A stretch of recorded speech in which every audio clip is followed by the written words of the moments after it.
네, 여러분 안녕하십니까. 11월 6일 목요일입니다. 자, 이들리 TV 뉴스 브리핑 시작을 해보겠습니다. 오늘 준비한 뉴스의 테마라고 그래야 될까요?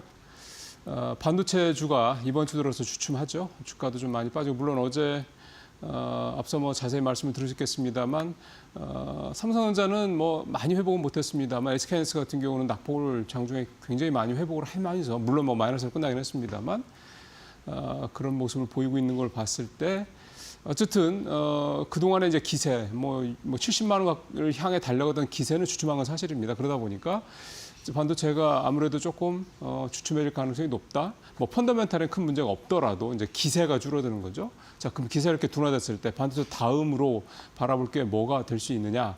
시장에서 계속 얘기가 나오고 있는 거는 바이오, 2차 전지, 그다음에 로봇 등등등 얘기들이 계속 나오고 있습니다.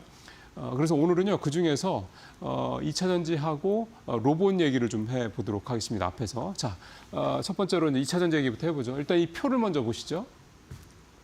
2차 전지에 대해서 긍정적인 얘기가 나온 거는 2차 전지의 펀더멘탈이 변화의 조짐이 시작됐다라는 겁니다. 그러니까 뭐냐면 매출도 일단 늘어나고 있고요. 영업이익도 플러스로 전환하거나 아니면 플러스로 이제 가려고 마이너스를 줄이고 있다. 이게 이제 해석이 좀 되는 거고요. 최근에 나왔던 에코프로비엠이라든가 이런 실적들, 그런 것들이 좀 그렇게 보이고 있죠. 일단은 보시면 에코프로가 최근 한 달 사이에는 대장주입니다. 아주 확실한 대장주죠. 주가가 거의 2배 올랐습니다. 47,000원이던 주가가 근 10만 원 가까이 갔죠. LNF 같은 경우도 많이 올랐습니다. LNF는 최근에 조금 조정받은 걸 생각을 하면 그 전에는 LNF가 사실상 주가가 가장 많이 올랐던 그런 모습이었고요. 지금 조금 수익률이 줄었다고 해도 70%, 삼성 SDI도 굉장히 많이 올랐죠. 포스코 퓨처엠, 에코프로 BM, 에너지솔루션까지 이렇게 쭉 주가들이 올랐습니다. 코스피가 같은 기간 동안 17% 정도 올랐으니까 2차 전지 관련주들이 사실은 반도체에서 삼성보다 더 올라갔죠. SK하이닉스 정도 말고는 2차 전지의 좀 앞에 수익률이 좀 높은 종목들은 상당히 좀 시장에서 강했다, 이렇게 좀 볼 수가 있겠습니다. 이렇게 2차 전지들이 강한 모습 보였던 거는 여러분들이 익히 잘 알고 계신 것처럼 ESS에 대한 기대감, ESS 관련 매출 증가 등등등 이런 것들이 좀 아무래도 좀 작용을 하는 거죠. 에코프로비엠 실적도 나왔습니다. 에코프로비엠 실적도 보면 전기차향 매출은 여전하고요. 감소세가 여전하고 ESS형 매출이 좀 크게 늘고 있다라는 거. ESS용 양극재 판매가 크게 늘고 있다. 이게 사실은 에코프로비엠의 이 실적을 좀 턴어라운드를 좀 시키고 있는 가장 중요한 좀 이유가 좀 되고 있는 건데, 중요한 건 이게 지금 시작점이라는 거죠. 그리고 3분기에 매출도 6,200억대, 영업이익도 500억대, 다 시장 예상치를 좀 넘어섰습니다. 이게 에코프로비엠뿐만이 아니라 에코프로 그룹 계열사들뿐만 마찬가지고 이미 LG에너지솔루션이 앞서서 보여줬고요. 지난번에 2분기 때 LG에너지솔루션이 AMPC 그 세액공제 받는 거, 그거 미국에서 받는 거 말고도 플러스로 어쨌든 4억이었나요? 그때 기억이. 어쨌든 플러스, 그걸 굉장히 주의 있게 봐야 된다, 이런 말씀을 드렸던 기억도 좀 나는데, LG에너지솔루션을 중심으로 해서 ESS향, 그것도 북미 쪽 ESS향 이 수요가 늘어나고 있다 보니 이거에 대한 혜택을 받는 기업들부터 뭔가 좀 변화가 나타나고 있다. 그런 얘기가 좀 되고 있습니다. 전체적으로 이제 그런 내용들이 담겨 있고요. 제가 좀 드리고 싶은 말씀은, 그러면 2차 전지 이제 한번 움직였죠. 그럼 이제 지금부터 다시 움직이려면 이제부터는 사실은 일반적으로는 수치가 이제 보증이 돼야 됩니다. 수치가 따라붙어야 돼요. 수주를 대규모로 받는다든가 아니면은 영업이익이 확 좋아진다든가 OP 마진이라고 하죠. 영업이익률이 올라가든 이런 것들이 좀 나타나야 된다라는 거고, 그러면 지금 앞서 보셨던 이런 2차 전지 관련주들 중에서 제가 말씀드린 이런 조건들에 부합하는 종목들은 또 제한적이죠. 굉장히 제한적입니다. 사실은 LG에너지솔루션 정도 셀업체죠. LG에너지솔루션 정도가 지금 말씀드린 이런 조건에 부합하고 있는 그런 회사라고 볼 수가 있겠고, 결국은 지금 2차 전지에 대해서 다시 투자에 대한 걸 좀 생각을 하고 만약에 접근하시겠다. 그것도 또 단기가 아니라 중장기로 1년 정도 이렇게 내년 정도까지는 적어도 보고 투자하겠다 생각하시는 분들이라면, 아까 표에서 잠깐 보셨습니다만 LG에너지솔루션이 사실상 그렇게 수치로 증빙을 하고 있는 거의 유일한 종목이라고 볼 수가 있겠고, 제일 마지막에 있습니다. 주가도 최근에 한 달 새 16% 정도밖에 안 올랐습니다. LG에너지솔루션이 미리 좀 오른 면도 좀 있고요. 그렇기 때문에 주가도 좀 별로 안 올랐고 수급도 좀 한번 체크를 해보셔야 될 것 같고 수급도 좀 비어있다 그러면 더 좋고요. 실적의 또 수치가 좀 보여지고 있는 이렇게 셀 업체 중에서도 이제 LG에너지솔루션 그다음에 이제 나중에 삼성 SDI가 내년부터 이제 그 LFP용 ESS 공급한다고 하니까 이렇게 이런 식으로 일단은 생각을 하시면서 가실 필요가 있다. 소재는 아직 중국 중국 쪽 소재 비중이 아직은 높기 때문에요. 그게 리스크로 작용한다는 것도 좀 감안하실 필요가 있겠습니다. 두 번째로 볼 건 로봇입니다. 로봇은 사실은 2차 전지보다 더 먼저 시작을 했고 2달 넘게 지금 진행이 되고 있죠. 여전히 로봇주는 그 안에서 계속 순환매가 돌면서 강합니다. 최근에도 또 에이펙 정상회담 관련해서 또 한번 랠리를 좀 보였었죠.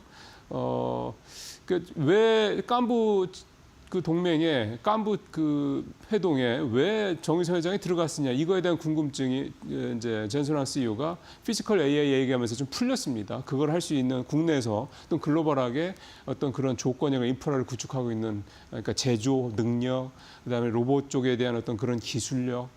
뭐 이런 부분들에 대한 그다음에 굉장히 유연한 어떤 그런 회사의 어떤 그런 뭐 경영 철학 뭐 등등등 이런 것들 다 그걸 갖고 있는 데가 이제 현대차구나. 그래서 정의선 회장이 저기 초대가 된 거고 뭐 이렇게 이제 얘기가 됐지 않습니까? 그래서 한 번 더 랠리를 보였고요. 최근에 요 며칠은 사실 이렇게 썩 좋은 건 아니긴 합니다. 한번 볼까요? 그 최근에 오른 주가 한번 살짝 보겠습니다. 그 많이 오른 종목들도 있고요. 뭐 별로 안 오른 종목도 있는데 일단 한 달 동안만 놓고 본다면 저렇게 좀 나타나고 있는 그런 상황입니다. 로보스타 같은 경우는 무려 112%나 올랐고요. 헷갈리실 수 있는데요.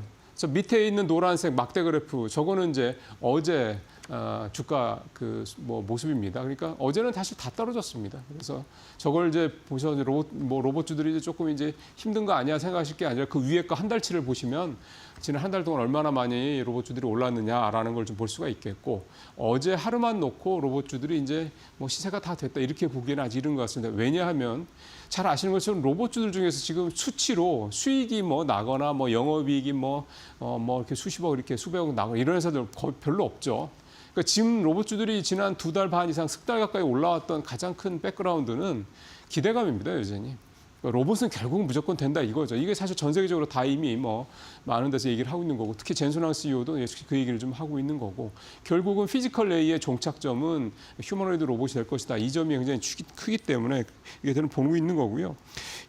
지금 로봇주에 대해서 사실 이데일리에서도 오늘 기사를 낸 이유는 모멘텀이 좀 계속 나온다라는 겁니다. 첫 번째는 일단 우리나라 정부가 2030년까지 휴머노이드 3대 강국 진입을 목표로 R&D 지원량을 대폭 늘리겠다는 얘기가 좀 있고 그다음에 국내 최대 로봇 전시인 로보월드도 개최가 되고 여기서 또 뭐 우리가 발전된 로봇 어떤 그런 제품들 보고 그러면 또 이게 모멘텀이 좀 되죠.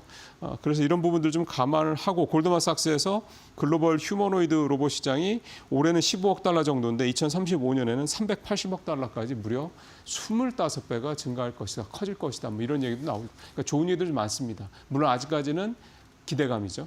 그런 부분들 좀 감안하실 필요가 있겠습니다. 어쨌든 로봇주는 그래서 뭐 들어가시든 안 들어가시든 그거는 이제 우리 시청자분들의 투자 성향에 따라 다르겠습니다만 약간 좀 리스크를 감안하시고 투자하시는 분들이라면 로봇주는 여전히 지금 주가가 많이 올랐다고 해도 변동성이 워낙 크기 때문에 조정기에 잘 이렇게 좀 생각을 해보신다면 또 좋은 어떤 그런 중장기로 볼 수 있는 그런 섹터이면 분명하다 이렇게 말씀드릴 수가 있겠습니다. 자, 오늘 세 번째 기사는 밸류업 얘기를 좀 해보죠. 밸류업 이 얘기 별로 안 나오잖아요. 근데 밸류업 지수가 많이 올랐습니다. 시장보다 훨씬 더 많이 올랐습니다. 표 한번 보실까요? 이거는 기업 가치 재고를 공시한 기업들의 누적 추이를 얘기하는 건데 왜 이거를 먼저 말씀드리냐면 보시는 것처럼 방향, 추세를 보시자라는 말씀입니다. 이렇게 올라가고 있죠. 우리나라 지금 상장된 회사가 코스피 코스닥 양시장 합쳐서 대략 한 2,700개 정도 되는 걸로 좀 알고 있는데 사실은 전체 상장사 중에서 기업 가치 재고 계획을 공시한 상장사는 167개니까 10분의 1도 훨씬 못 미치죠. 근데 이 167개, 그러니까 주주 환원 계획을 공시했던 이 167개 회사가 갖고 있는 시가총액이 전체 우리나라 시가총액의 44%입니다. 그러니까 사실 웬만한 기업들, 웬만한 돈 버는 기업들, 사이즈가 있는 기업들은 다 이렇게 기업 가치를 제고하겠다는 그런 비전을 가지고 공시를 하고 있다 이렇게 말씀을 드릴 수가 있겠고요. 올 들어서 밸류업 지수가 10월 말 기준으로 1687인데 이게 올 들어서 77%가 올랐다고 합니다. 올 들어 코스피가 70%좀 넘게 올랐는데 어제 엊그제 좀 빠졌으니까 70% 왔다 갔다 하겠네요. 그러니까 이거보다 훨씬 이제 수익률이 높다 이거죠. 그러니까 확실히 밸류업과 관련된 이 테마는 이 어떤 이슈는 시장에서 꾸준히 좋다는 얘기가 되겠습니다. 그리고 이 밸류업 계획을 기업 가치 제고 계획을 공시하는 회사들이라면 기본적으로는 믿을 만하다 이런 생각을 가지고 접근하셔도 종목을 이제 고르실 때 좀 될 것 같고요. 밸류업 필프에서 밸류업 관련 ETF 상품도 지금 현재 13종이 나와 있고 1년 전 대비해서 자산 총액이 1조 원이니까 1조 원으로 늘었으니까 한 100% 이상 증가를 했다. 그러니까 그만큼 밸류업 지수 관련 ETF 상품도 수익률도 괜찮다. 이런 얘기가 좀 되겠습니다. 자사주 소각도 늘어나고요. 현금 배당도 늘어나고 어쨌든 이런 식으로 점점점 밸류업 관련된 종목들이 좋아지고 있다. 그리고 지금 잘 아시는 것처럼 11월 달에서 12월 달 사이 연내에 배당수도 분류과세 문제 해결될 거고 자사주 소각 문제 해결될 거고 이렇게 된다고 그러면 이제 밸류업 관련된 부분들은 더 내년에는 훨씬 더 기대치를 높여갈 수 있다. 이렇게 좀 볼 수가 있겠습니다. 마지막으로 마지막 수준 좀 짧게 할 텐데요. 오늘 이데일리 신문에 AI 증권 서비스 요거에 대해서 이제 기획 기사가 이제 여러 개가 나왔습니다. 저는 이제 그 중에서 하나만 가져왔고 일단 이 표만 잠깐 보면서 가겠습니다. 국내 금융업계 인공지능 도입 비율인데 은행이 지금 38%로 제일 높죠. 증권 선물도 23%로 3위권을 차지하고 있고요. 어쨌든 은행, 보험, 증권 사이즈 큰 데들이 대부분 인공지능 도입을 많이 하고 있고요. 특히 이제 증권사 쪽이 이제 이 AI 서비스를 가지고 해서 뭐 심지어 종목 선정까지 뭐 섹터 분석, 종목 이건 이제 합니다. 그리고 아마 많은 분들이 챗GPT라든가 뭐 이런 생성 AI를 활용해서 아마 기업 분석하고 계신 분도 많으실 겁니다. 그런 서비스도 사실은 많고요. 중요한 거는 책임을 질 수가 없다라는 겁니다. 그러니까 내가 AI 서비스를 통해서 뭔가 종목을 뭐 분석을 해서 뭐 투자를 했을 때, 뭐 추천을 받고 투자했을 때, 뭐 내가 손실이 났는데 이제 소송을 하거나 이건 대상이 없습니다. 이게 왜냐하면 법적 근거가 아직 없거든요. 그래서 오늘 그 문제를 이데일리가 아주 적절한 시점에 잘 지적을 했다는 생각이 들고요. 이 기사는 한번 이 시리즈 기사들 한번 다 읽어보시면 여러분들이 AI 증권 서비스를 좀 대하실 때 어떻게 활용하시면 좋을지 좋은 참고가 될 것 같습니다. 마치겠습니다.